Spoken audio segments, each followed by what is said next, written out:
আমাদের পাহাড়ি ভালোবাসায় কিভাবে জন্ম নেয় প্রাকৃতিক সিঁদুর, চলুন আপনাদের দেখাই তার একদম প্রাকৃতিক উপায়ে। সবার প্রথমে আমি আমাদের পাহাড়ের ঝিল থেকে ভালোবাসা দিয়ে তুলে আনি সবুজ পদ্ম ফুলের ডাঁটা। সেই ডাঁটার ভেতরে লুকিয়ে থাকে নরম সুতোর মতো রেশা।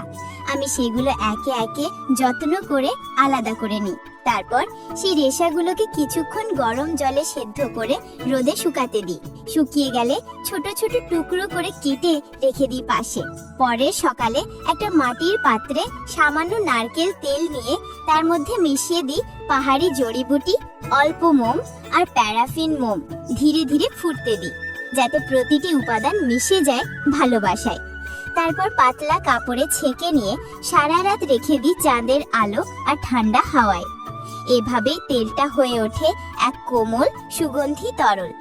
এবার আসে লাল সিঁদুরের আসল কাজ।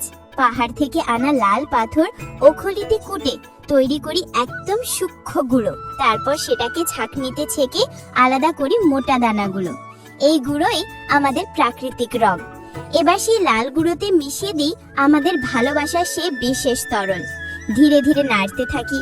তাতে যোগ করি মুক্তোর গুঁড়ো, কস্তুরি আর ঝিলিকের জন্য সোনার পাত। সবশেষে রংটাকে আরো ঘন করতে তাতে মিশিয়ে দিই পদ্ম ফুলের শুকনো রেশা।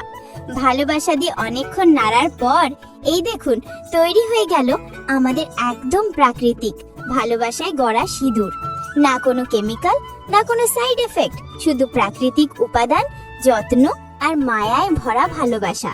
আপনি যদি এই প্রাকৃতিক উপহারটি নিতে চান তাহলে কমেন্ট করুন, লাইক ও সাবস্ক্রাইব করে জুড়ে থাকুন আমাদের পাহাড়ি পরিবারের সঙ্গে।